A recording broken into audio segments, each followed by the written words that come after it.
بسم الله الرحمن الرحيم. يسألونك عن الأنفال، قل الأنفال لله والرسول، فاتقوا الله وأصلحوا ذات بينكم وأطيعوا الله ورسوله إن كنتم مؤمنين. إنما المؤمنون الذين إذا ذكر الله وجلت قلوبهم وإذا تليت عليهم آياته زادتهم إيمانا وعلى ربهم يتوكلون. الذين يقيمون الصلاة ومما رزقناهم ينفقون أولئك هم المؤمنون حقا، لهم درجات عند ربهم ومغفرة ورزق كريم. كما أخرجك ربك من بيتك بالحق وإن فريقا من المؤمنين لكارهون يجادلونك في الحق بعدما تبين كأنما يساقون إلى الموت وهم ينظرون. وإذ يعدكم الله إحدى الطائفتين أنها لكم وتودون أن غير ذات الشوكة تكون لكم، ويريد الله أن يحق الحق بكلماته ويقطع دابر الكافرين. ليحق الحق ويبطل الباطل ولو كره المجرمون. أعوذ بالله من الشيطان الرجيم. ليحق الحق ويبطل الباطل ولو كره المجرمون.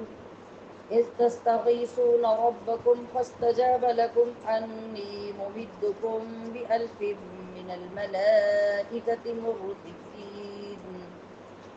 وما جعله الله إلا بشرى ولتطمئن به قلوبكم وما النصر إلا من عند الله إن الله عزيز حكيم. إذ يغشيكم النعاس أمنة منه وينزل عليكم من السماء ماء ليطهركم به ويذهب عنكم رجز الشيطان وليربط على قلوبكم ويثبت به الأقدام. إذ يوحي ربك إلى الملائكة أني معكم فثبتوا الذين آمنوا سألقي في قلوب الذين كفروا الرعب فاضربوا فوق الأعناق واضربوا منهم كل بنان. ذلك بأنهم شاقوا الله ورسوله ومن يشاقق الله ورسوله فإن الله شديد العقاب. ذلكم فذوقوه وأن للكافرين عذاب النار. يا أيها الذين آمنوا إذا لقيتم الذين كفروا زحفا فلا تولوهم الأدبار. ومن يولهم يومئذ دبره إلا متحرفا لقتال أو متحيزا إلى فئة فقد باء بغضب من الله ومأواه جهنم وبئس المصير. فلم تقتلوهم ولكن الله قتلهم وما رميت إذ رميت ولكن الله رمى وليبلي المؤمنين منه بلاء حسنا إن الله سميع عليم.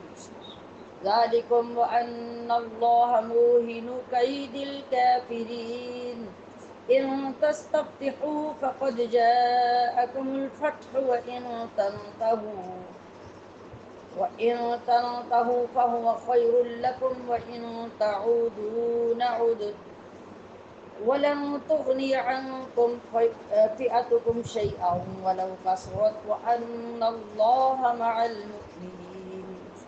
يا أيها الذين آمنوا أطيعوا الله ورسوله ولا تولوا عنه وأنتم تسمعون ولا تكونوا كالذين قالوا سمعنا وهم لا يسمعون إن شر الدواب عند الله الصم البكم الذين لا يعقلون ولو علم الله فيهم خيرا لأسمعهم ولو أسمعهم لتولوا وهم معرضون يا أيها الذين آمنوا استجيبوا لله وللرسول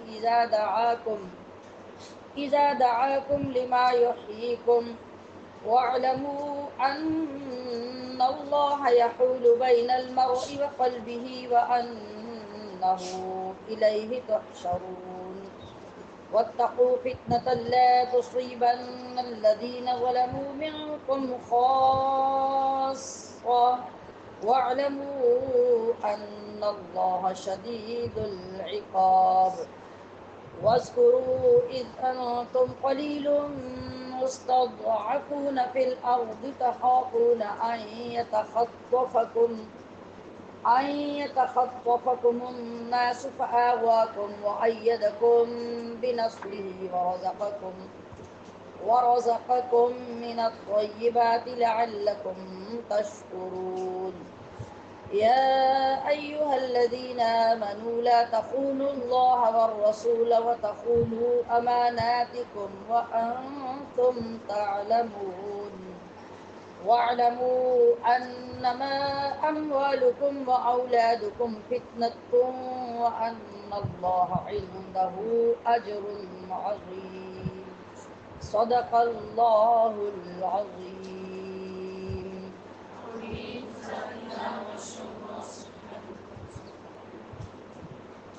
جی ترجمہ پڑھیے.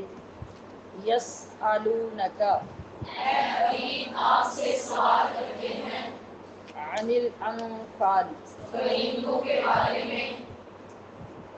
قل آپ فرمائیے الانفال غنیمتوں کے للہ والرسول مالک اللہ اور رسول ہیں.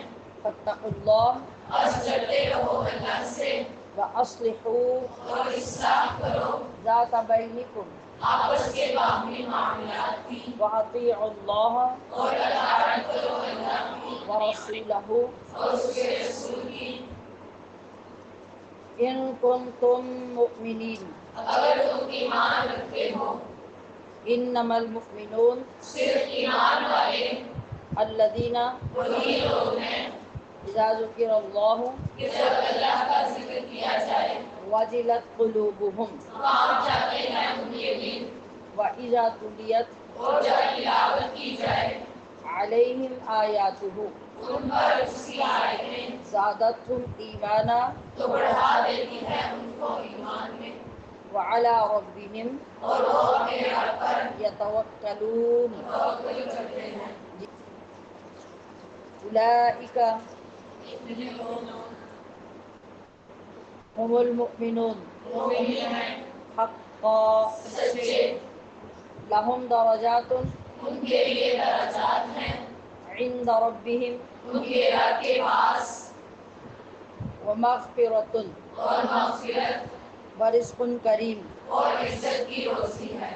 کما اخرجک جس طرح آپ کو برآمد کیا ربک آپ کے رب نے من بیتک آپ کے گھر سے بالحق آپ کے ساتھ وإن فریقا اور بے شک ایک فریق من المؤمنین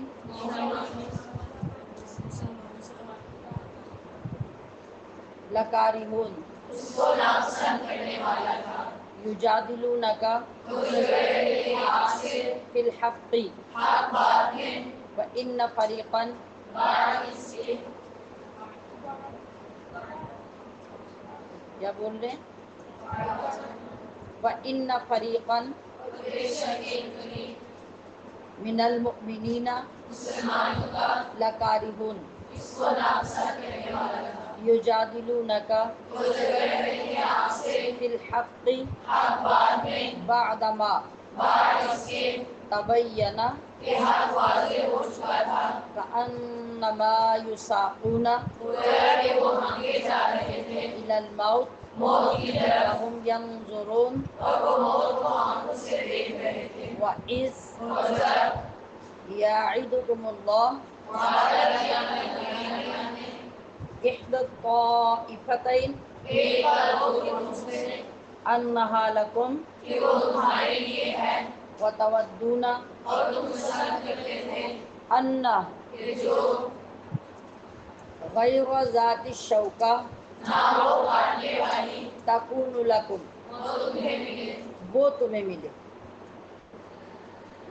وَيُرِيدُ اللَّهُ اور اللہ یہ چاہتا تھا أَن يُحِقَّ الْحَقَّ کہ سچ کو سچ کر دکھائے بِكَلِمَاتِهِ اپنے کلام سے وَيَقْطَعَ اور کاٹ دے دَابِرَ الْكَافِرِينَ جڑ کافروں کی لِيُحِقَّ الْحَقَّ تاکہ ثابت کر دے حق کو وَيُبْطِلَ اور مٹا دے الْبَاطِلَ باطل کو وَلَوْ كَرِهَ الْمُجْرِمُونَ اگرچہ ناپسند کرے اسے مجرم إِذْ تَسْتَغِيثُونَ یاد کرو جب تم فریاد کر رہے تھے رَبَّكُمْ اپنے رب سے فَاسْتَجَابَ لَكُمْ تو سن لی اس نے تمہاری فریاد أَنِّي مُمِدُّكُمْ کہ میں مدد کرنے والا ہوں تمہاری بِأَلْفٍ مِّنَ الْمَلَائِكَةِ 1000 فرشتوں سے مُرْدِفِينَ جو پہ کر کے آنے والے ہیں وَمَا جَعَلَهُ اللَّهُ اور نہیں بنایا اس نزول کو اللہ نے إِلَّا بُشْرَىٰ مگر خوشخبری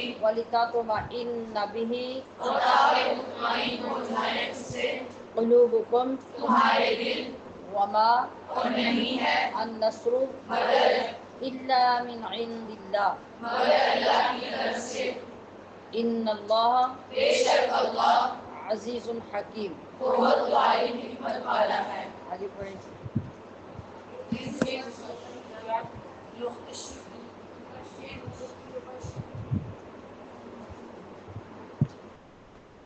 پڑھیے جب تجھے دے دیا تم نے انتم معاشا انکی سے امانتم منہ کہ وہ امن و تسلیم ہو اس کی طرف سے وَيُنَزِّلُ عَلَيْكُمْ اور اتارا تم پر مِنَ السَّمَاءِ آسمان سے ماءً پانی لِيُطَهِّرَكُم بِهِ تاکہ اس سے تمہیں چشنا کر دے وَيُذْهِبَ عَنكُمْ اور دور کر دے تم سے رِجْزَ الشَّيْطَانِ نجاست شیطان کی وَلِيَرْبِطَ اور مضبوط کر دے عَلَىٰ قُلُوبِكُمْ تمہارے دل وَيُثَبِّتَ بِهِ اور جما دے اس سے الْأَقْدَامَ تمہارے قدم اِذْ یُوحِی یاد کرو جب وحی کی رَبُّکَ آپ کے رب نے إِلَى الْمَلَائِكَةِ فرشتوں کی طرف أَنِّی مَعَکُمْ کہ میں تمہارے ساتھ ہوں فَثَبِّتُوا بس کو ثابت قدم رہو الَّذِينَ آمَنُوا ان کو جو ایمان لائے سَأُلْقِي میں ڈال دوں گا فِي قُلُوبِ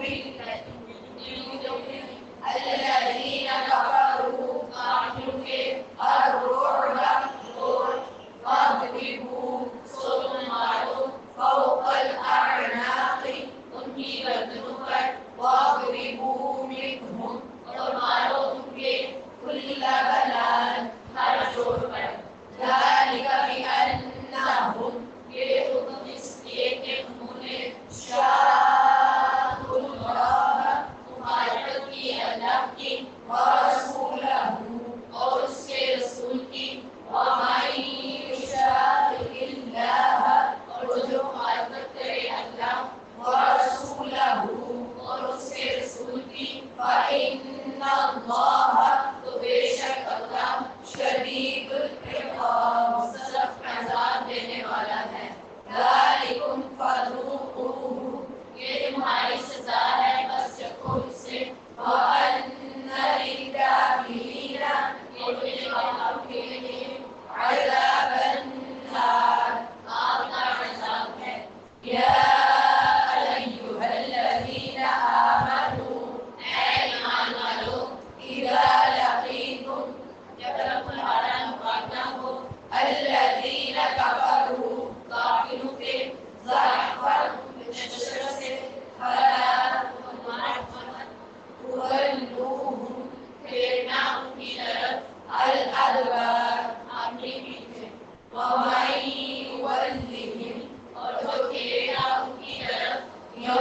والد اس دن ظہورہ اپنی پیٹھ الا مگر متحرفا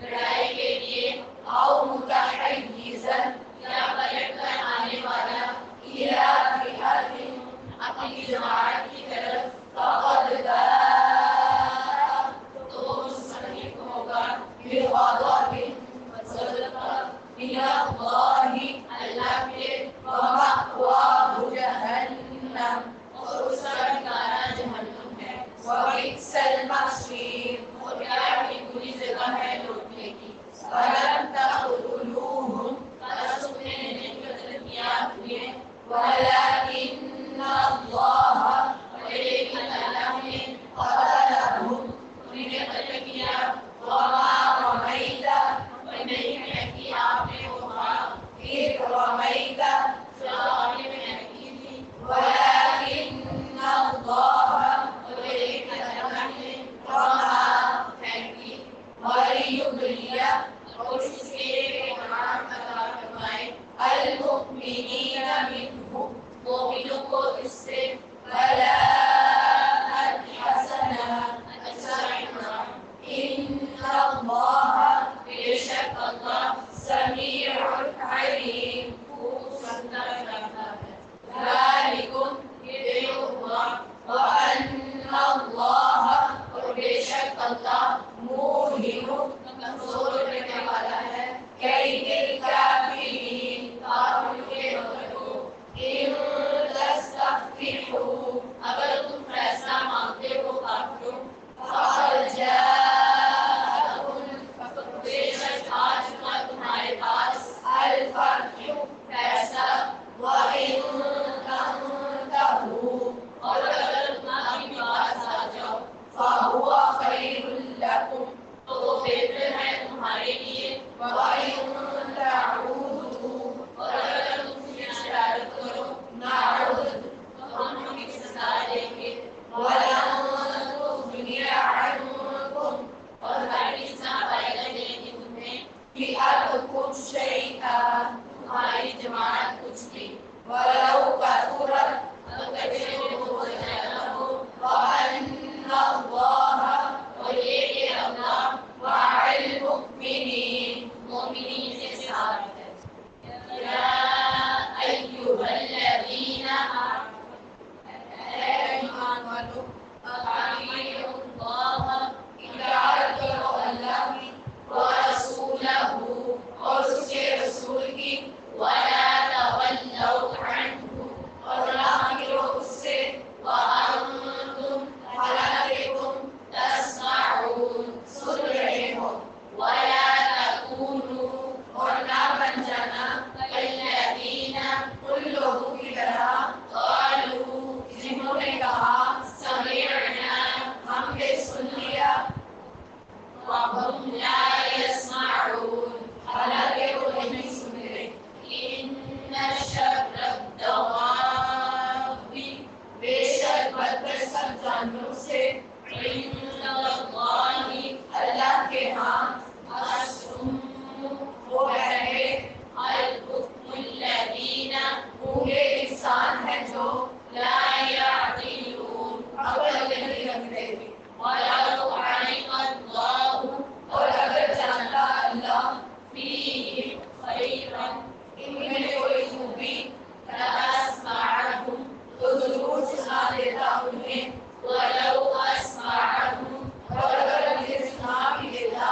لَتَوَلَّوْا تو ضرور پیٹ پھیر دیتے وَهُمْ مُعْرِضُونَ روگردانی کرتے ہوئے یا ایھا الذین آمنوا اے ایمان والو استجیبوا للہ حاضر ہو جاؤ اللہ وللرسول اور رسول کے لیے اذا دعاکم جب وہ تمہیں بلائے لما یحییکم اس چیز کے لیے جو تمہیں زندگی دے گی وَاعْلَمُوا اور خوب جان لو أَنَّ اللَّهَ يَحُولُ کہ اللہ کا حکم حائل ہو جاتا ہے بین المرء درمیان بندے وقلبہ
کہیں اچک نہ لے جائیں تمہیں لوگ. دوبارہ پڑھیں. کہیں اچک نہ لے جائیں تمہیں لوگ. فآواکم پھر پناہ دی اللہ نے تمہیں. وأیدکم بنصرہ اور طاقت دی تمہیں اپنی مدد سے. ورزقکم اور روزی دی تمہیں من الطیبات ستھری چیزوں سے. لعلکم تشکرون تاکہ تم شکر گزار بنو. یا ایھا الذین آمنوا اے ایمان لا تخونوا اللہ نہ خیانت کرو اللہ والرسول اور رسول سے. وتخونوا اماناتکم اور نہ خیانت کرو اپنی امانتوں سے. وانتم جبکہ تمہیں تعلمون معلوم ہو. واعلموا اور جان رکھو انما اموالکم کہ تمہارے اموال واولادکم اور تمہاری اولاد سب آزمائش ہے. وان اللہ اور یہ کہ اللہ عنده یہ کے پاس اجر عظیم اجر عظیم ہے. ابھی ہم نے کون سی صورت شروع کی ہے؟ سورۃ الانفال. سورۃ الانفال میں 10 رکوع اور 75 آیتیں ہیں. یہ مدنی صورت ہے. ایک قول کے مطابق یہ 7 آیتوں کے علاوہ مدنی ہے. 7 آیتیں مکہ میں نازل ہوئی ہیں جو اس جم قروبک الذین سے شروع ہوتی ہیں. انفال نفل کی جمع ہے اور اس کا معنی ہے غنیمت کا مال.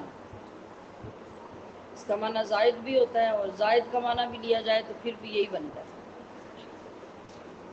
غنیمت بھی وہ ایک زائد مال ہوتا ہے جو مقصود نہیں ہوتا جنگ میں لیکن وہ مسلمانوں کو مل جاتا ہے.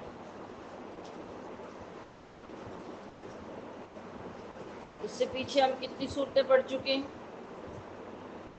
قرآن پاک کی سب سے پہلی صورت کا کیا نام ہے؟ ایک ساتھ بولیں. سورت فاتحہ. دوسری کیا ہے؟ تیسری کیا ہے؟ چوتھی؟ پانچویں؟ سورۃ آواز کھول کے بولیں. سورۃ المائدہ. یہ کون سی نمبر کی صورت بتائیے؟ 5ویں. چھٹی کیا ہے؟ سورۃ الانعام. انعام کے بعد سورۃ الاعراف اور اب اس کے بعد سورۃ الانفال. آغاز کس سے ہو رہا ہے؟ نبی کریم صلی اللہ علیہ وسلم سے اللہ پاک فرما رہا ہے کہ یہ لوگ آپ سے انفال کے بارے میں یعنی غنیمتوں کے بارے میں پوچھتے ہیں. آپ فرمائیے کہ یہ غنیمتیں اللہ اور رسول کے لیے تو تم اللہ سے ڈرو اور آپس میں یعنی اپنے آپس میں تم کیا رکھو؟ صلح صفائی رکھو یعنی میل رکھو اور اللہ اور اس کے رسول کی اطاعت کرو اگر تم ایمان رکھتے ہو. اس کی وجہ کیا ہے؟ شان نزول کیا ہے؟ شان نزول کے متعلق مختلف روایات ہیں جن میں سے ایک روایت یہ ہے کہ حضرت ابو امامہ باہلی فرماتے ہیں میں نے حضرت عبادہ بن صامت سے آیت انفال کے نزول کے بارے میں پوچھا تو آپ نے فرمایا کہ یہ آیت ہم اہل بدر کے حق میں نازل ہوئی.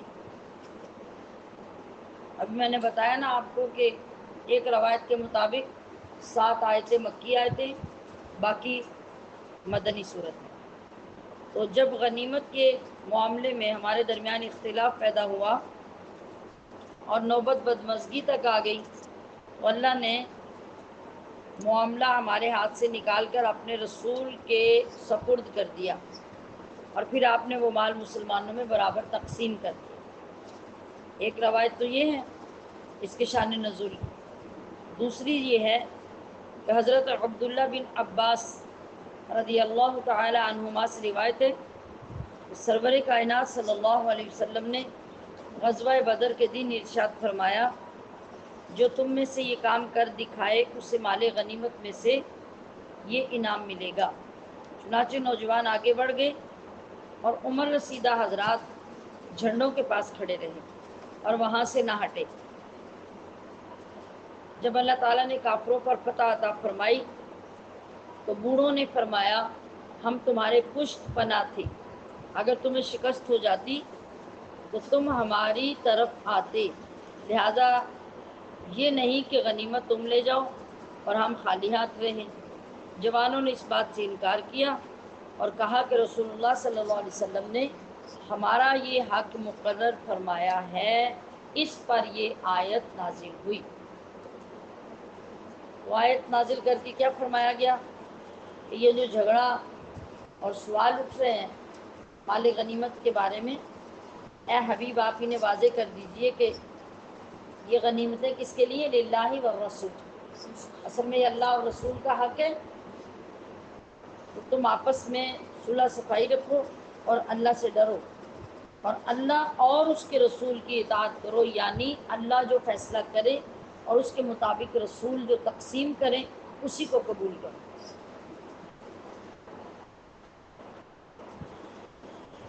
تو آگے فرمایا گیا کہ مومن کون ہے؟ مومن وہی ہیں کہ جب اللہ کو یاد کیا جائے تو ان کے دل ڈر جاتے ہیں،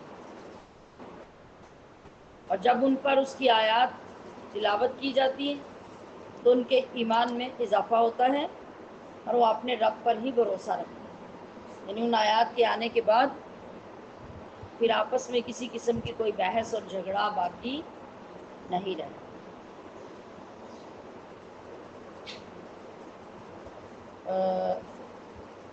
اللہ تعالیٰ کے خوف کا ذکر ہوا۔ اللہ تعالیٰ کا خوف دو طرح کا ہوتا ہے، ایک خوف ہوتا ہے اللہ کے عذاب سے،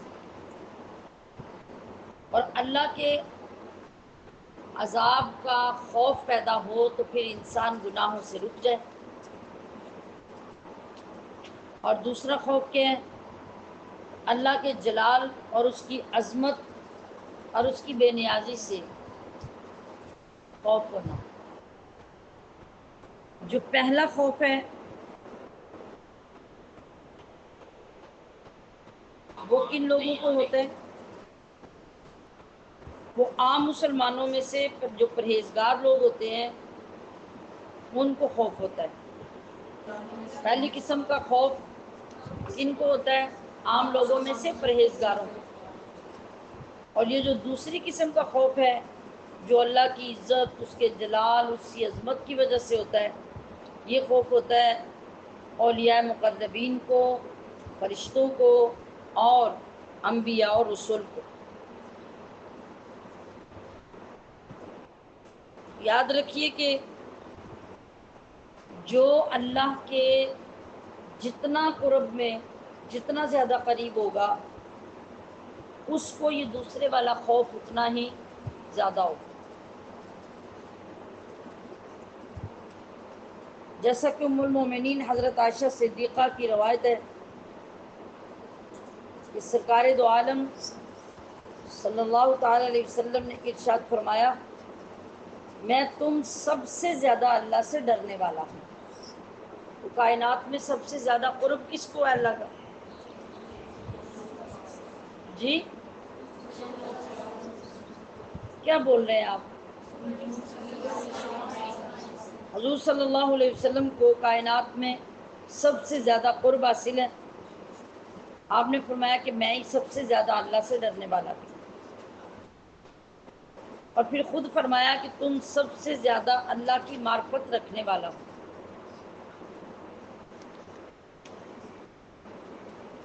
اور ایسے مقربین کو کس حد تک اور کس قسم کا خوف ہوتا تھا، جیسا کہ حضرت ابو بکر صدیق رضی اللہ تعالی عنہ نے ایک مرتبہ دیکھا کہ درخت کے اوپر ایک پرندہ بیٹھا ہوا ہے۔ آپ نے فرمایا، ہے پرندے، تیرے لیے کتنی بھلائی ہے، تو پھل کھاتا ہے، درخت پہ بیٹھتا ہے، کاش میں بھی ایک پھل ہوتا جسے پرندے کھا جاتے، یعنی نہ میرا حساب و کتاب ہوتا، نہ میرے لیے سزا جزا ہوتی، بس میں کسی کی ضرورت کے لیے بنایا جاتا اور مجھ سے کوئی اپنی ضرورت پوری کر لیتا۔ حضرت ابو بکر صدیق جیسے شخص کو اللہ کا اتنا خوف ہے کہ ایسا نہ ہو کہ میں قیامت میں اللہ کے حضور جاؤں تو مجھے عذاب دیا جائے۔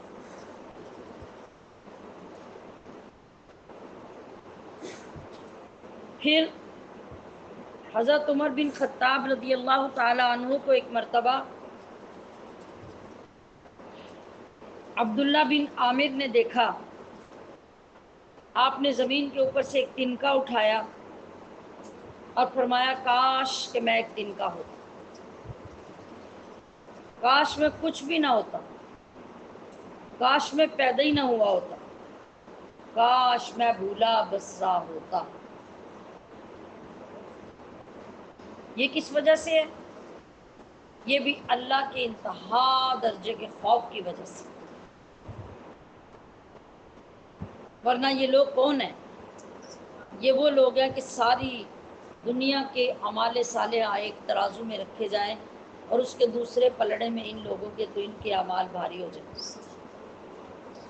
لیکن خوف خدا کتنے، جس کی کوئی مثال ہی نہیں۔ اللہ اکبر۔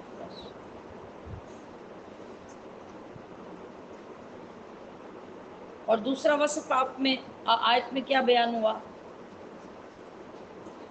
ایمان والے وہ ہیں کہ جب یہ اللہ کی آیتیں سنتے ہیں تو ان کے ایمان میں اضافہ ہو جاتا ہے۔ کیا کبھی ایسا محسوس کیا ہم نے بھی قرآن سنتے ہوئے کہ ایسا لگ رہا ہو کہ قرآن کریم کی آواز سے اور اس تلاوت کے اثر سے ہمیں بھی ایسا محسوس ہوا ہو کبھی زندگی میں کہ ہمیں اس سے اپنا ایمان زیادہ ہوتا محسوس ہو رہا ہے؟ ایمان کی زیادتی اور کمی کا مطلب یہ نہیں کہ اس کا وزن یا اس کی مقدار یا کوانٹٹی کم یا زیادہ ہو جاتی ہے۔ زیادہ ہونے کا کیا مطلب ہے کہ ایمان کی کیفیت میں زیادتی ہو جاتی ہے، خشیت بڑھ جاتی ہے، رفت بڑھ جاتی ہے، نرمی بڑھ جاتی ہے، یہ ایمان کا زیادہ ہونا ہے۔ کیا کبھی ہم نے بھی زندگی میں غور کیا کہ ہم قرآن سن رہے ہوں اور ہمیں لگ رہا ہو کہ ہمارا ایمان اس سے زیادہ ہو رہا ہے؟ کیا کبھی محسوس ہوا کہ اس سے اللہ کی طرف توجہ یا اللہ کی طرف دھیان زیادہ ہو رہا ہے؟ یا آیات سننے سے ہمارے دل کے اندر نرمی پیدا ہو رہی ہے؟ یا ترجمے اور تفسیر پڑھنے کے بعد کبھی ایسا لگا ہو کہ قرآن سننے کے بعد آنکھوں سے آنسو جاری ہو رہے ہیں؟ کبھی سوچا؟ سوال کر رہی ہوں آپ سے، کبھی غور کیا؟ نہیں۔ تو پھر ہمیں یہ قرآن کیا فیض دے گا؟ ہمارا تو حال یہ ہوتا ہے کہ ہم اسپیشلی کلاس لگاتے ہیں۔ کلاس لگانے کا مطلب کیا ہوتا ہے کہ ہم قرآن سیکھنے اور سننے کے لیے بیٹھے ہیں، اور حال کیا ہوتا ہے آدھے سے زیادہ سبق گزر جائے تو ہمیں یہ پتہ ہی نہیں ہوتا پڑھا کیا جا رہا ہے، ہم اپنی نیند کو ہی لے کے بیٹھے ہوتے ہیں۔ تو ایمان کب بڑھے گا؟ اس میں ترقی کب ہوگی؟ اور قرآن کا فیض ہمارے اندر کب اترے گا؟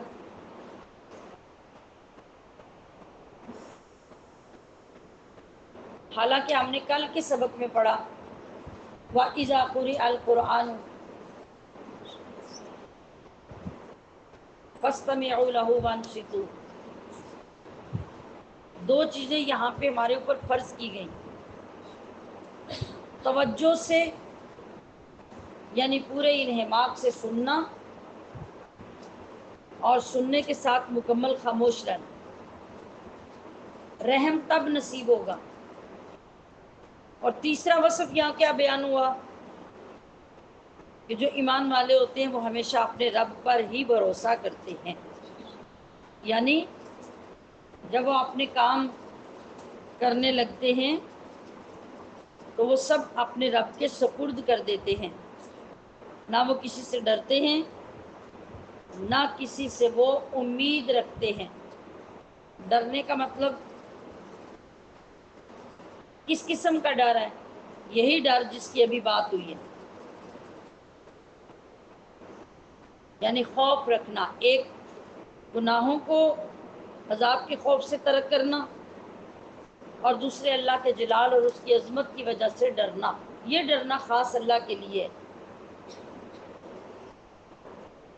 جو کہا جاتا ہے کہ اور کسی سے نہیں ڈرتے، اس کا یہ مطلب نہیں ہے کہ کسی کے ظلم سے نہیں ڈرتے، کسی کی شر سے نہیں ڈرتے. یہ ڈرنا اور ہوتا ہے. اگر وہ ڈرنا لیا جائے گا تو پھر ہم ہر اس چیز سے ڈرتے ہیں جو ہمیں تکلیف پہنچانے والی ہے. کیا ہم سانپ سے نہیں ڈرتے؟ کیا بچھو سے نہیں ڈرتے؟ یا وہ چھوٹی سی بھیڑ ہوتی ہے جو کاٹ لیتی ہے اور شہد کی مکھی کاٹ لیتی ہے، کیا اس سے نہیں ڈرتے؟ ڈرتے ہیں. تو یہ ڈرنا ان چیزوں کے شر سے ڈرنا ہے، یہ اور ہے. تو معاذ اللہ، اللہ سے ڈرنا کوئی اس کے شر سے ڈرنا نہیں، بلکہ اس کے عذاب کے خوف سے ڈرنا ہے، اور اس کی عظمت اور اس کے جلال کی وجہ سے ڈرنا ہے.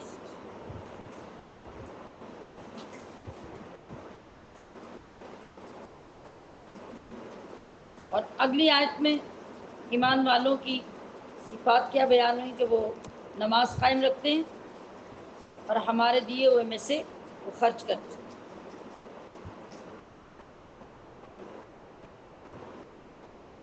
پیچھے تین اوصاف ابھی کیا بیان ہوئے کہ اللہ کے ذکر کے وقت وہ ڈرتے ہیں ایمان والے، تلاوت کے وقت ان کا ایمان زیادہ ہوتا ہے، اور اللہ پر وہ توکل کرتے ہیں. یہ تینوں وصف یہ بندے کے باطن اور قلب سے تعلق رکھتے ہیں. ایمان کی زیادتی بندے کے باطن کی کیفیت ہے. ذکر کے وقت ڈرنا، ڈر اندر پیدا ہوتا ہے، باہر پیدا نہیں ہوتا. اور توکل بھی بندے کے اندر ہوتا ہے، باہر نہیں ہوتا. تو ان تینوں اوصاف کا تعلق کس سے ہوا؟ قلب سے، باطن سے. اور اب دو چیزیں جو بیان ہوئی، نماز قائم رکھتے ہیں اور ہمارے دیے میں سے خرچ کرتے ہیں. اب یہ جو دو وصف بیان ہوئے، ان کا تعلق کس سے ہے؟ ان کا تعلق ہمارے ظاہری اعضاء کے ساتھ.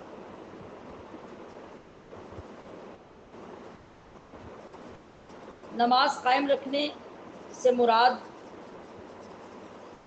کہ جب وہ فرض نمازیں ادا کرتے ہیں تو تمام شرائط اور ارکان کی ادائیگی کے ساتھ ادا کرتے ہیں. اور ہمارے رزق میں سے خرچ کرنے کا مطلب کیا ہے کہ وہ اپنے مال ان جگہوں پہ خرچ کرتے ہیں جہاں جہاں اللہ نے خرچ کرنے کا حکم دیا ہے. مثلا زکوٰۃ کے لیے، حج کے لیے، جہاد کے لیے، اور دیگر نیک کاموں کے لیے جن پر اللہ نے اجر کا وعدہ کیا ہے، وہ وہاں وہاں اپنے مال خرچ کرتے ہیں.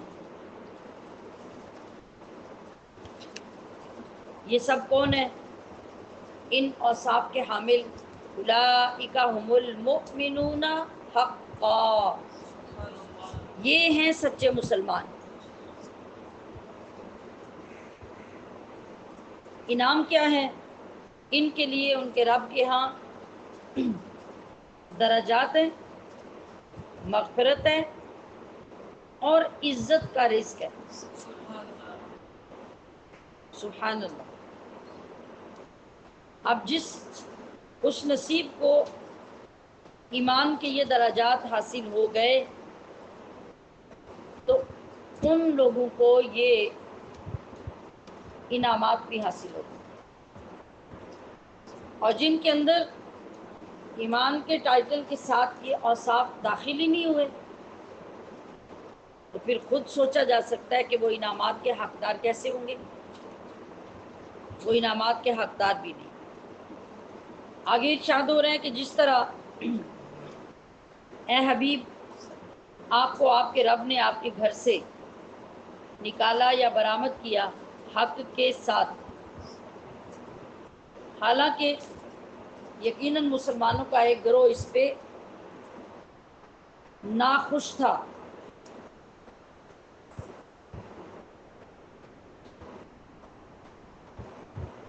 اور یہ لوگ جھگڑتے تھے آپ سے باوجود حق کے روشن ہو جانے کے بعد۔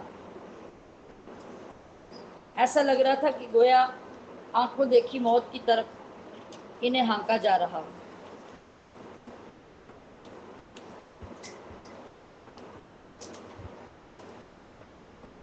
کما سے یہ آیت شروع ہوئی جس کا مطلب ہے اے حبیب صلی اللہ علیہ وسلم مال غنیمت کا مسلمانوں کے اختیار سے نکال کر آپ کے اختیار میں دے دینا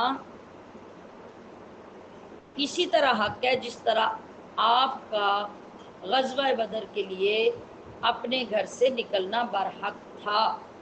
کما کا لفظ اس لیے استعمال کیا کہ جیسے، یعنی جیسے وہ کیا ویسے ہی یہ کیا۔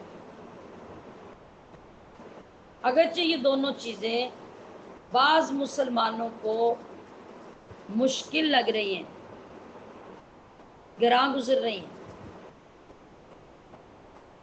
ناخوش ہونے کی وجہ کیا تھی؟ گراں ہونے کی وجہ کیا تھی؟ کہ وہ ظاہر کو دیکھ رہے تھے کہ ہم تھوڑے سے لوگ ہیں، ہمارے پاس ہتھیار بھی نہیں ہیں اور دشمن بہت سی تعداد میں ہے اور اسلحہ اور سامان لے کر آیا ہے، تو اس لیے ان کو اس بات کی فکر دامنگیر تھی اور وہ پریشان تھے۔ اس کا ذکر یہاں کیا گیا۔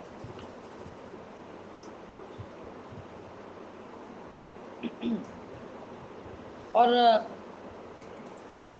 ان لوگوں نے یعنی بعض ان صحابہ نے یہ عذر پیش کیا کہ ہم اس تیاری سے نہیں چلے، نہ ہماری تعداد اتنی ہے، نہ ہمارے پاس اسلحہ کافی ہے۔ تو صحابہ کا یہ عذر پیش کرنا نبی کریم صلی اللہ علیہ وسلم کو بالکل پسند نہیں آیا۔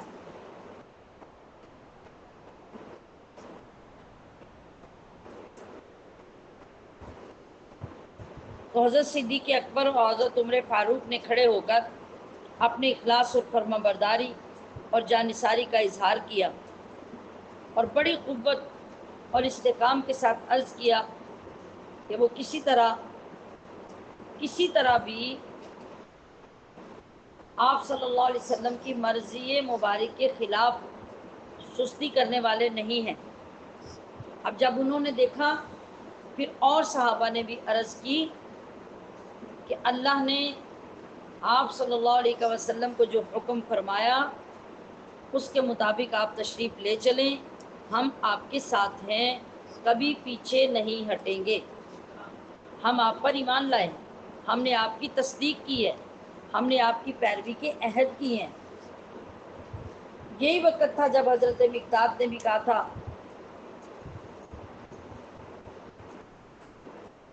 کہ آپ اگر ہمیں سمندر میں کود جانے کا بھی حکم دیں گے تو ہمیں تب بھی کوئی عذر نہیں ہوگا۔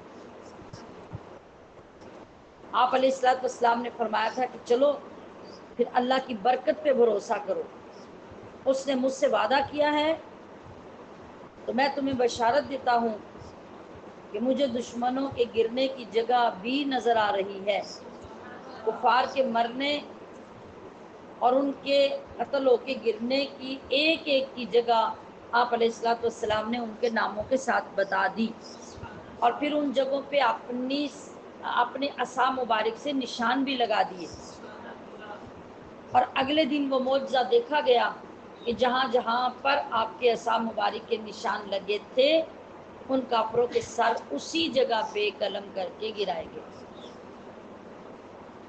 اللہ اکبر۔ تو اللہ پاک فرما رہا ہے کہ یاد کرو جب تم لوگ اپنے رب سے فریاد کرتے تھے تو اس نے تمہاری سن لی، اور کیا فرمایا کہ میں تمہیں مدد دینے والا ہوں 1000 فرشتوں کی قطار سے۔ اور یہ اللہ نے کیوں کیا؟ یہ اللہ نے تمہیں خوش کرنے کے لیے کیا، تاکہ تمہارے دلوں کے اندر چین آ جائے۔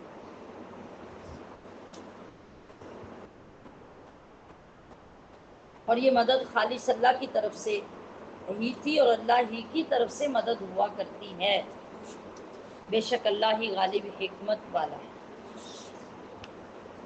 اللہ اکبر۔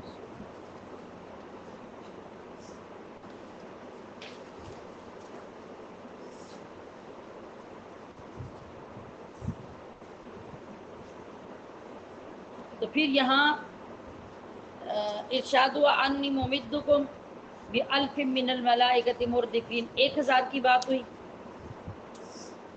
تو ترتیب یہ تھی بدر میں کہ پہلے 1000 فرشتہ آیا، پھر 3000 آیا، اور پھر 5000 فرشتہ نازل ہوا۔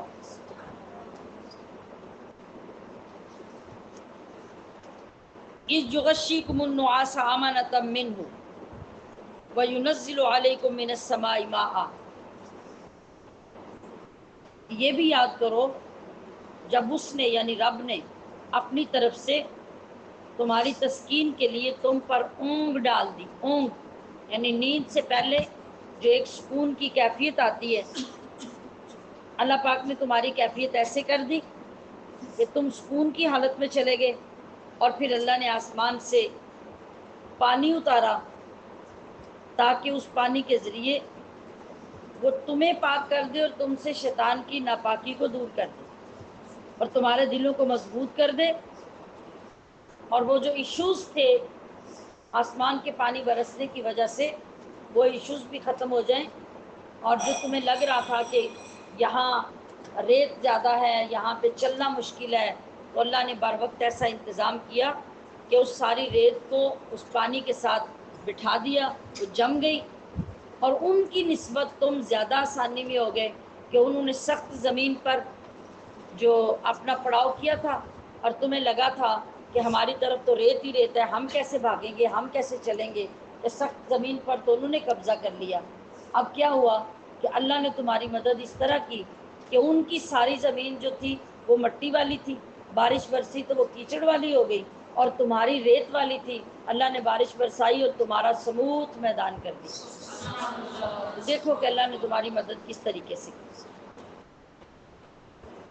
اللہ اکبر۔ وہ جب ریت کی زمین ساری ہموار ہو گئی، صاف ہو گئی،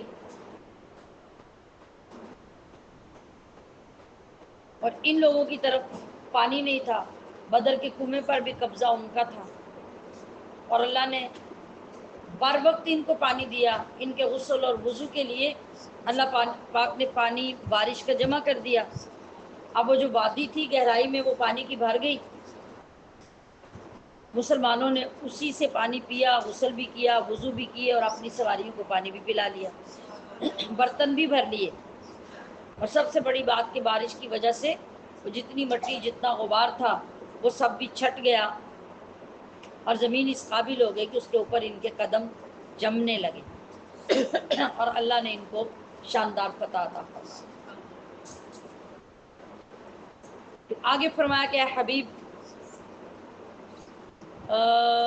یہ بھی یاد کیجئے کہ آپ کا رب فرشتوں کو وحی بھیجتا تھا، اور کیا کیا کہ بھیجتا تھا کہ میں تمہارے ساتھ ہوں، تم مسلمانوں کو ثابت رکھو، ان قریب میں کافروں کے دلوں میں تمہاری ایسی ہیبت ڈال دوں گا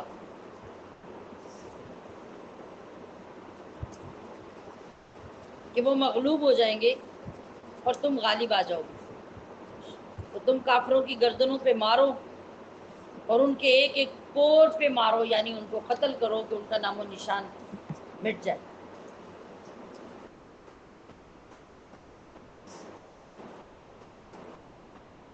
ذالک بانہم شاقوا اللہ ورسولہ، یہ اس لیے کہ ان لوگوں نے اللہ اور اس کے رسول کی مخالفت کی ہے، لہذا اب ان کا انجام یہی ہے کہ ان کا نام و نشان ختم ہو جائے، ان کے سردار مارے جائیں اور ان کو شکست فاش ہو۔ اس لیے کہ جو اللہ اور اس کے رسول سے مخالفت کرے گا تو پھر اللہ کا عذاب بڑا سخت ہے، جب وہ آئے گا تو پھر کوئی عذاب سے کسی کو بچا نہیں سکے گا۔ اور میں فذوقوہ، یعنی یہ تو چکھو، مگر یہ صرف چکھنا ہے، ابھی اس کے بعد وَأَنَّ لِلْكَافِرِينَ عَذَابَ النَّارِ، ابھی آگ کا عذاب تو باقی پڑا ہوگا۔ اے ایمان والو، اذا لقیتم الذین کفروا زحفا، جب تمہارا مقابلہ ہوا کافروں کے لشکر سے، فلا تولوہم الادبار، تو اب پیٹھ پھیر کر وہاں سے مت بھاگنا۔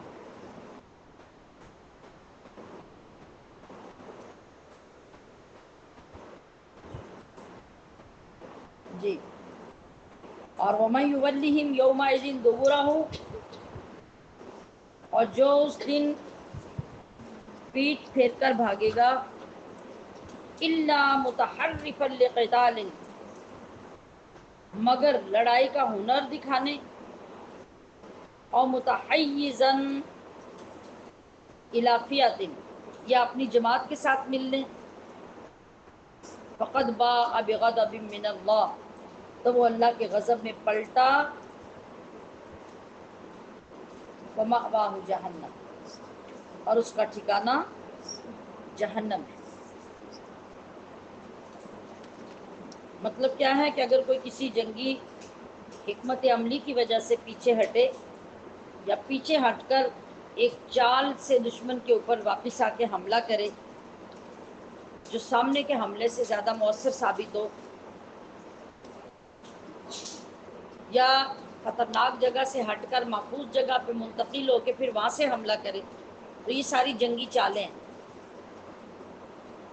ایسے شخص کو پیٹھ دکھا کے بھاگنے والا نہیں کہا جاتا۔ بھاگنے والا وہ ہوتا ہے جو اپنی جان بچانے کے لیے یا منافقت کرتے ہوئے بھاگ جائے اور پھر جا کے دشمنوں کے ساتھ مل جائے، وہ بھاگنے والا ہوتا ہے۔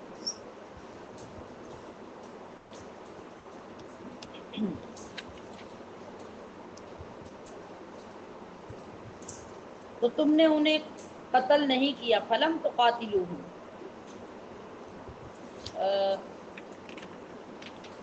یعنی تمہارے لڑنے سے یہ لوگ جو قتل ہوئے ہیں، دراصل ان کو تم نے قتل نہیں کیا، کس نے کیا؟ ولیکن اللہ قتلہم، اللہ نے ان کو قتل کیا ہے۔ اس کی وجہ کیا تھی؟ جب مسلمان جنگ بدر سے واپس آئے تھے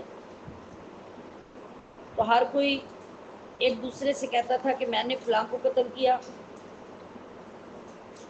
دوسرا کہتا تھا میں نے فلاں کو قتل کیا۔ اللہ تبارک و تعالیٰ نے ان سب کے جواب میں یہ آیت نازل کی کہ یہ جتنے قتل ہوئے ہیں بڑے بڑے سردار، انہیں تم اپنے زور بازو کا نتیجہ نہ سمجھو، اور نہ ہی یہ تمہاری طاقت اور قوت سے قتل ہونے والے تھے۔ دراصل یہ اللہ کی مدد تھی، یہ اس کی طرف سے تقویت اور تائید تھی جس سے یہ لوگ قتل ہوئے ہیں۔ اس میں سبق کیا تھا؟ سبق یہ تھا کہ نیک کام کر کے کبھی بھی اس پہ فخر نہیں کرنا چاہیے، کیونکہ کوئی شخص بھی نیک کام خود کرنے کی طاقت نہیں رکھتا، بلکہ جو بھی نیک کام کرتا ہے اس میں اللہ کی طرف سے توفیق شامل حال ہوتی ہے۔ اگر اللہ کی توفیق نہ ہو تو کبھی کوئی شخص نیک اعمال کر ہی نہیں سکتا۔ پھر فرمایا وما رمیت اذ رمیت ولکن اللہ رما، اے محبوب جب آپ نے خاک پھینکی تھی تو دراصل وہ آپ نے نہیں پھینکی تھی بلکہ اللہ نے پھینکی۔ اس کا شان نزول کیا ہے؟ جب کافر اور مسلمان آپس میں ایک دوسرے کے سامنے آئے، یعنی ان کی فوجیں، اللہ کے حکم سے نبی کریم صلی اللہ علیہ وسلم نے ایک مٹھی میں خاک لے کر کافروں کے چہروں پر ماری اور ساتھ فرمایا شاہت الوجوہ شاہت الوجوہ، ان لوگوں کے چہرے بگڑ جائیں، ان کے چہرے بگڑ جائیں۔ اب وہ مٹھی میں خاک تھی اور لوگ کتنے تھے؟ 1000 سے زیادہ۔ آپ نے جب وہ ایک مٹھی خاک پھینکی تو اللہ کے حکم سے وہ ہر بندے کے چہرے کے اوپر خاک جا کے پڑی۔ ایک مٹھی خاک 1000 بندے کے چہرے پہ جا سکتی ہے؟ لیکن ایسا ہوا۔ اب جب ان کی آنکھوں میں وہ خاک پڑی، ریت آنکھوں میں پڑ جائے تو کیا ہوتا ہے؟ آپ تو رونے چیخنے لگ جائیں گے، آپ کے لیے ناقابل برداشت ہو جائے گا۔ تو جب ان لوگوں کی یہ کیفیت ہوئی تو صحابہ اکرام نے آگے بڑھ کر ان کو قتل بھی کیا اور ان کو گرفتار بھی کیا۔ تو ایک مٹھی خاک صحابہ یہ نبی الاسلام کی طرف سے کفار قریش کی شکست کا اصل سبب بنی۔ اب اس موقع پہ اللہ تبارک و تعالیٰ نے فرمایا وما رمیت اذ رمیت، اے حبیب وہ جو مٹھی بھر خاک آپ نے پھینکی تھی نا، وہ اصل میں آپ نے نہیں، وہ آپ کی طرف سے اللہ نے پھینکی تھی، اور یہ اللہ ہی کی طاقت تھی، ورنہ ایک مٹھی خاک کو 1000 لوگوں کے چہروں پہ کوئی پھینک کے دکھائے، کبھی ایسا ممکن ہی نہیں۔ بیک وقت 10 بندوں کے چہروں پہ وہ خاک برابر چلی جائے، یہ بھی پاسبل نہیں جائے کہ 1000 سے زیادہ بندوں کے چہروں کے اوپر وہ خاک چلی جائے۔ ان تستفتحوا فقد جاءکم الفتح، اے کافرو اگر تم فیصلہ مانگتے ہو تو فیصلہ تو آ چکا، اگر تم باز آ جاؤ تو یہ تمہارے لیے بہتر ہے، اور اگر تم پھر وہی کرو گے تو سوچ لو پھر ہم بھی وہی کریں گے۔ اور جس گروہ کے اوپر اور جس جتھے کے اوپر تمہیں فخر ہے وہ تمہارے کسی کام نہیں آنے والا، ولو کاسورت، اگرچہ کتنا ہی زیادہ کیوں نہ ہو جائے۔ اس لیے کہ تم جتنی بھی جمع کرو گے، اپنی طاقت جمع کرو گے، اور تمہیں معلوم ہونا چاہیے کہ تمہارے مقابلے میں مومنوں کے ساتھ تو اللہ ہے، تو پھر تمہارا لشکر، تمہاری جماعت تمہیں کس طرح فائدہ اور فتح دے سکتی ہے؟ اے ایمان والو، اللہ اور اس کے رسول کی اطاعت کرو اور اس سے نہ پھرو۔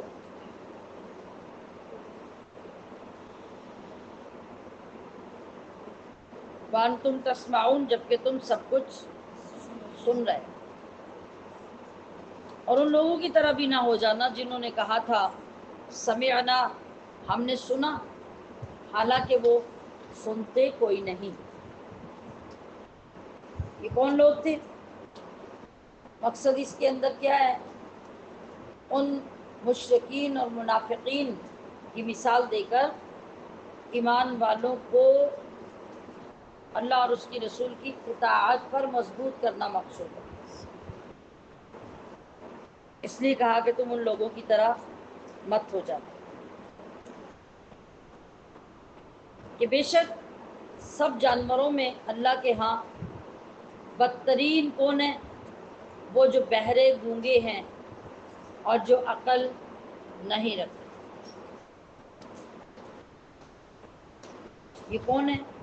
یعنی مخلوق خدا میں سے پوری زمین پر بدتر لوگ وہ ہیں جو نہ حق سنتے ہیں نہ حق بات بولتے ہیں، نہ حق کو سمجھتے ہیں، کانوں سے، زبان سے، عقل سے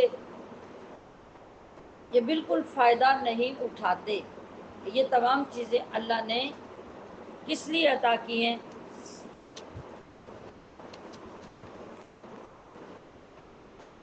اللہ کے احکام سننے اور رسول اللہ کے اطاعت کرنے کے لیے۔ لیکن جب انسان یہ سب نہیں کرے گا تو اس کی حالت کیا ہے؟ وہ پھر جانوروں سے بھی بدتر ہے۔ اور باوجود کان ہونے کے، باوجود دماغ ہونے کے، وہ ان کو استعمال نہیں کرتے، تو جان بوجھ کر یہ بہرے، گونگے، اندھے بنتے ہیں۔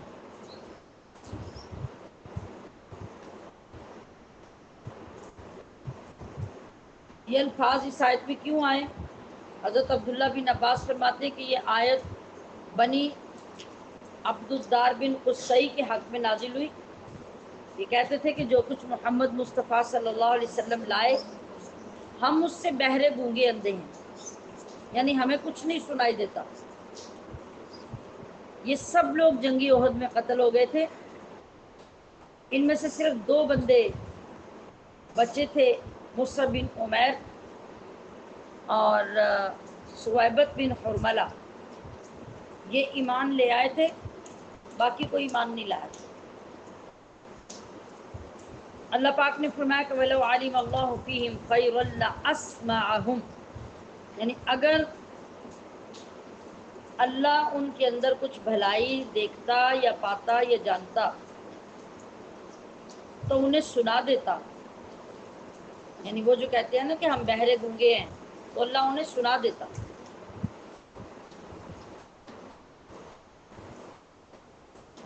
لیکن فرمایا جا رہا ہے کہ وَلَوْ أَسْمَعَهُمْ، اور اگر اللہ سنا بھی دیتا لَتَوَلَّوْا وَهُمْ مُعْرِضُونَ، وہ سرکشی اور ہٹ دھرمی میں وہاں تک بڑھ چکے تھے کہ وہ پھر بھی منہ پھیر کر پلٹ جاتے، وہ تب بھی نہ سنتے۔ یہ اللہ پاک نے آیت کیوں فرمائی؟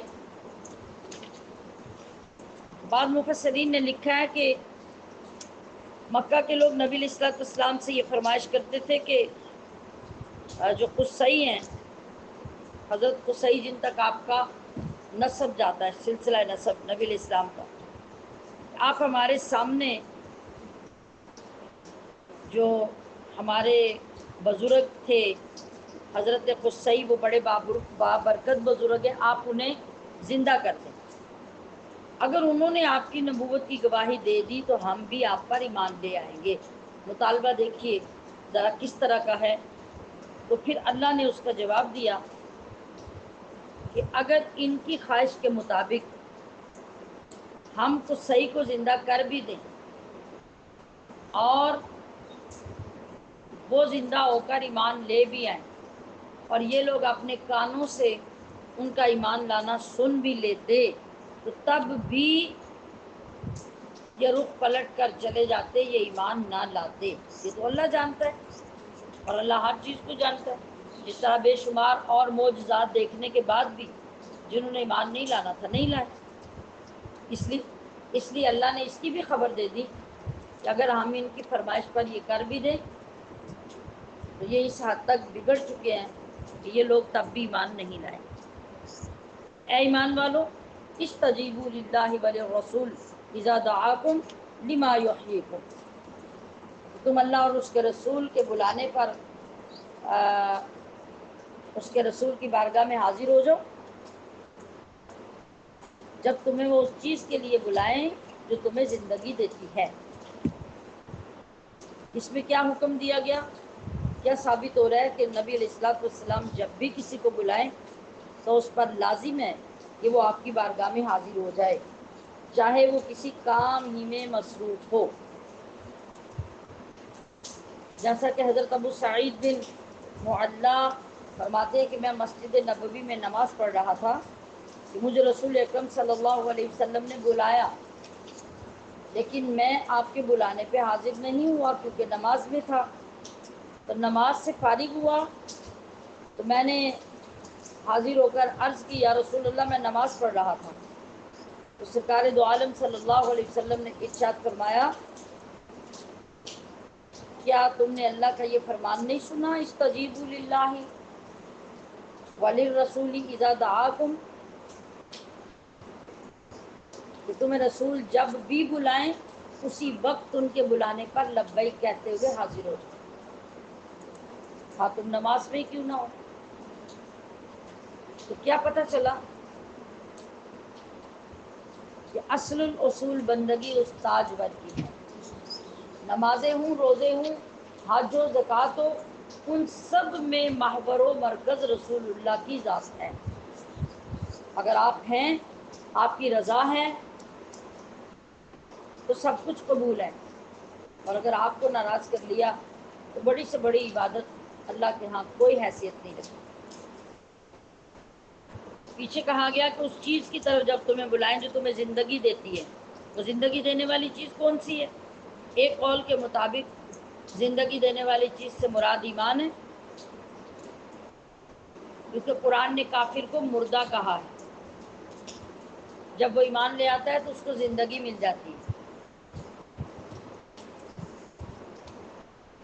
اور ایک دوسری روایت جو حضرت قتادہ کی ہے، اس کے مطابق زندگی دینے والی چیز قرآن ہے، اس لیے کہ دلوں کی زندگی قرآن میں ہے، اور قرآن سے محبت اور قرآن سے تعلق جو ہے وہی نجات ہے، اور اسی کے ذریعے انسان کی دونوں جہانوں میں حفاظت ہوتی ہے۔ اور اس فتنے سے ڈرتے رہو جو ہرگز تم میں سے صرف ظالموں کو نہیں پہنچے گا، اور جان لو کہ اللہ کا عذاب بڑا سخت ہے۔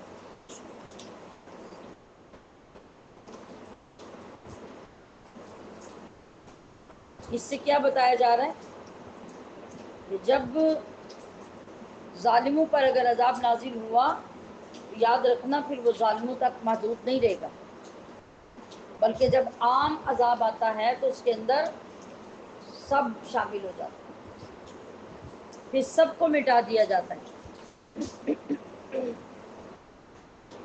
وہ کیوں؟ کہ ان لوگوں کے اندر جو نیک لوگ ہوتے ہیں، جب وہ اپنی ذمہ داری پوری نہیں کرتے، کون سی ذمہ داری؟ اللہ کا حکم پہنچانے کی، لوگوں کو برائی سے منع کرنے کی۔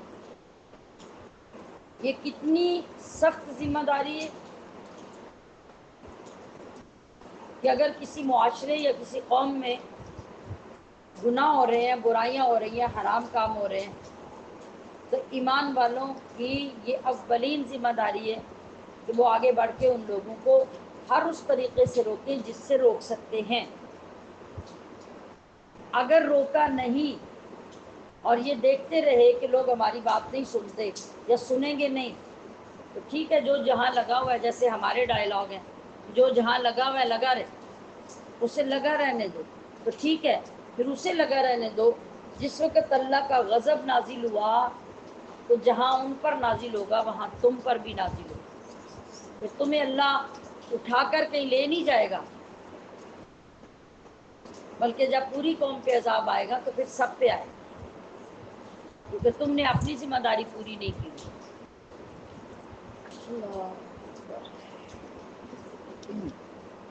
اور یاد کرو جب تم تھوڑے سے تھے، زمین میں دبے ہوئے تھے، کس بات سے دبے ہوئے تھے؟ کہ کہیں وہ لوگ اچانک آ کے تمہیں اچک نہ لے جائیں، تم تھوڑے سے تھے، مٹھی بھر، تمہاری کوئی طاقت ہی نہیں تھی، تو اللہ نے کیا کیا؟ فآواکم، اس نے تمہیں جگہ بھی دی، وَأَيَّدَكُمْ بِنَصْرِهِ، پھر اس نے اپنی مدد سے تمہیں زور بھی دیا، مضبوط بھی کیا، اور تمہیں پاکیزہ رزق بھی دیے۔ کیوں؟ لعلکم تشکرون۔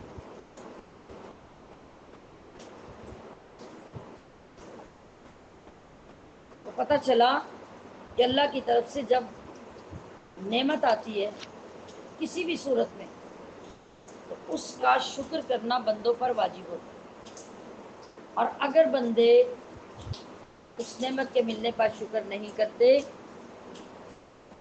تو پھر کیا ہوتا ہے؟ پھر اللہ تعالیٰ اس نعمت کو واپس لے لیتا ہے، پھر وہ نعمتیں ختم ہو جاتی ہیں۔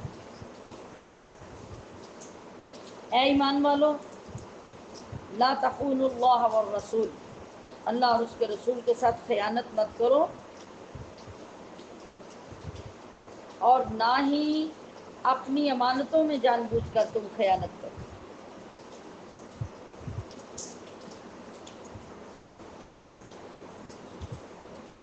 اللہ سے خیانت کیا ہے؟ اللہ سے خیانت ہے کہ فرض کی گئی عبادتوں کو چھوڑ دینا، ان کی پرواہ نہ کرنا۔ جو بھی چیز فرض ہوئی ہے، فرض کس کی طرف سے ہے؟ اللہ کی طرف سے۔ اور رسول کے ساتھ خیانت کیا ہے؟ رسول اللہ کی سنت کو ترک کر دینا اور اس کی پرواہ نہ کرنا، یہ رسول اللہ کے ساتھ خیانت ہے۔ یہ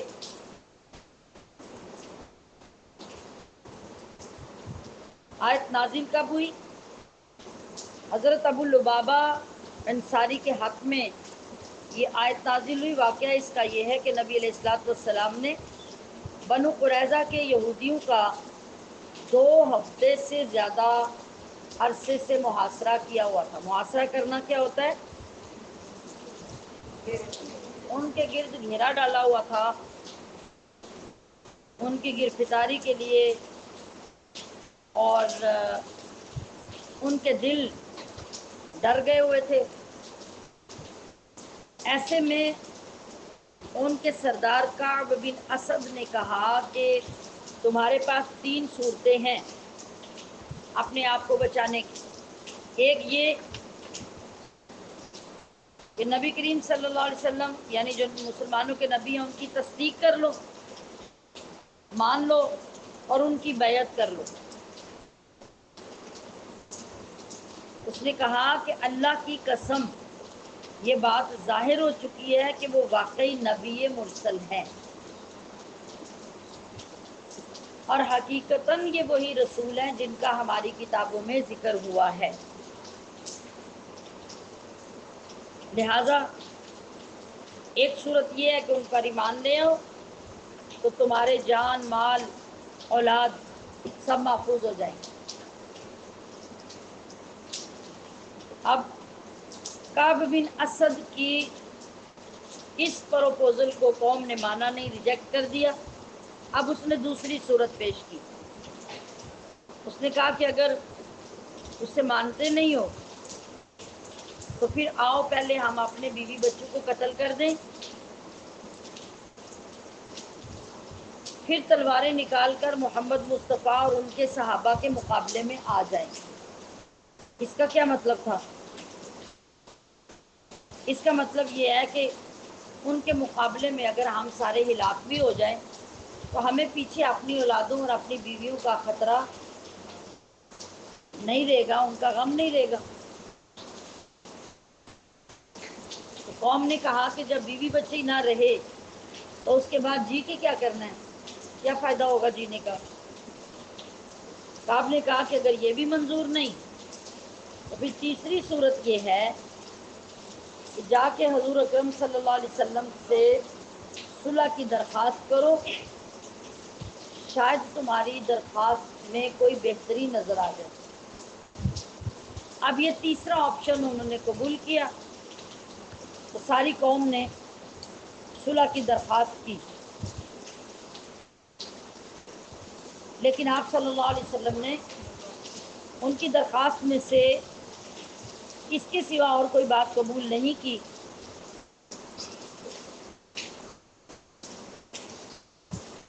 کہ تم لوگ اپنے حق میں سعد بن معاذ کے فیصلے کو قبول کر لو، جو فیصلہ وہ تمہارے حق میں کریں گے ہم سارے بھی اس پہ متفق ہو جائیں۔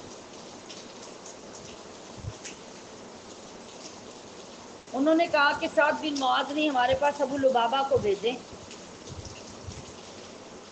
اس لیے کہ ابو لبابہ سے ان لوگوں کے تعلقات تھے اور اس کے بدلے میں حضرت ابو لبابہ کا اپنا مال، اولاد، ان کا خاندان، وہ سارے کا سارا بنو قریظہ کے پاس تھا۔ اب انہیں پتا تھا کہ وہ بندہ ہمارے خلاف فیصلہ نہیں کرے گا، سارا کچھ تو اس کا ہمارے پاس ہے۔ نبی علیہ الصلوۃ والسلام نے ان کی بات مان کر حضرت ابو لبابہ کو بھیج دیا۔ بنو قریظہ نے ان سے پوچھا کہ کیا ہونا چاہیے، کیا ہم حضرت سعد بن معاذ کا فیصلہ مان لیں، جو کچھ بھی وہ ہمارے حق میں فیصلہ کریں؟ حضرت ابو لبابہ نے اپنی گردن پہ ہاتھ پھیر کے اشارہ کیا کہ ان کا فیصلہ ماننا اپنی گردنیں کٹوانے والی بات ہے۔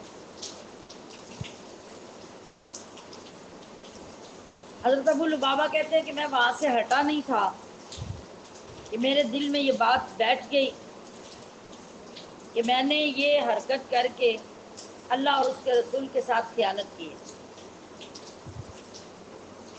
اب اسی سوچ کے ساتھ میں اللہ کے نبی کے پاس پہنچا۔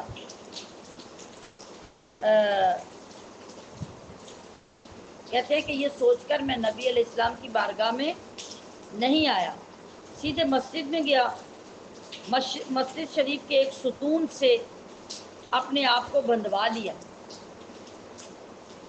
اور اللہ کی قسم کھائی کہ میں نہ کچھ کھاؤں گا نہ پیوں گا یہاں تک کہ میں مر جاؤں یا پھر اللہ میری توبہ قبول کر۔ یہ ہے ایمان۔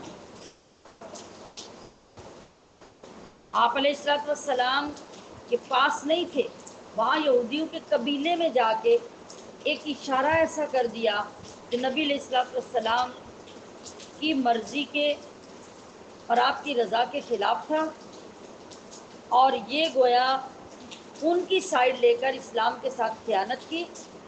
تو ضمیر نے ایسا جھنجھوڑا کہ میں نے یہ کیا کیا، اور اس کا احساس اتنی شدت سے ہوا کہ بجائے اس کے کہ آ کے وہ معذرت کر لیتے، معافی مانگتے یا اپنی بات پہ قائم رہتے، نہیں، اس سچے اور کھرے ایمان کا تقاضا یہی تھا کہ انہوں نے اپنے آپ کو سزا دی کہ میں نے خیانت کی، کھانا پینا بند کر دیا، لوگوں سے ملنا بند کر دیا، اور لوگوں سے کہا کہ مجھے آ کے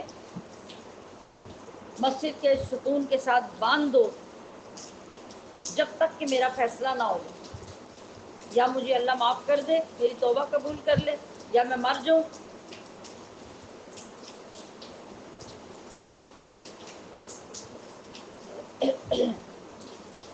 اب یہ کیا ہوا، ذرا اندازہ کریے کہ 2-3 گھنٹوں کی بات نہیں، حضرت ابو لبابہ 7 دن تک اس ستون کے ساتھ بندھے رہے۔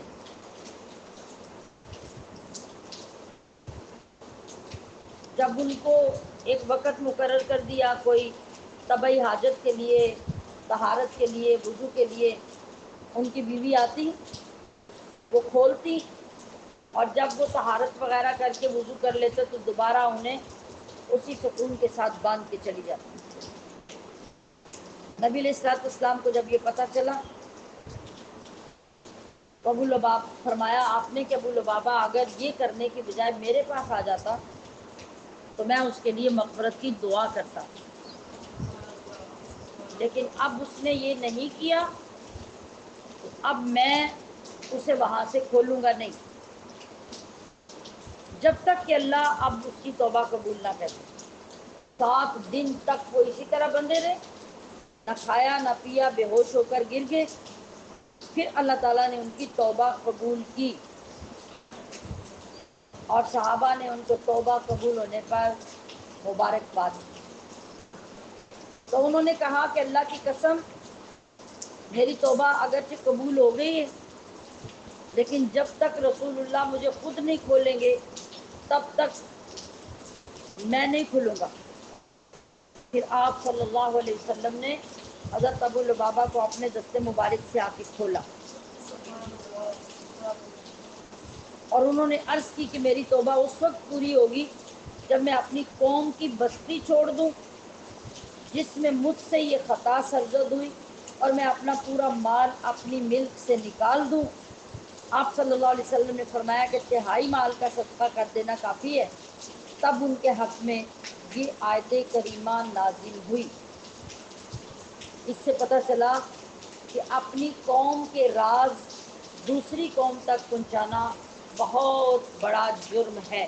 یہ انہوں نے راز وہاں پہنچایا تھا. تو ذرا دین کے ساتھ اخلاص کا اندازہ کیجئے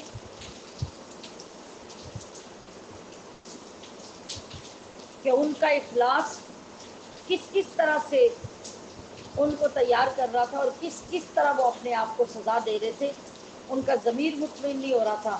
توبہ قبول ہو جانے خوشخبری مل جانے کے باوجود بھی انہوں نے اس کا شکرانہ یہ سمجھا کہ جس مال کی وجہ سے میں نے ایسا کیا اب میں وہ مال بھی اپنے پاس نہیں رکھوں گا.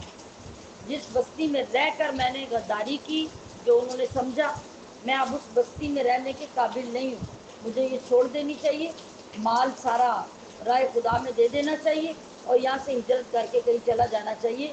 یہ ہے ایمان کا اخلاص اور یہ ہے ایمان کی سچائی.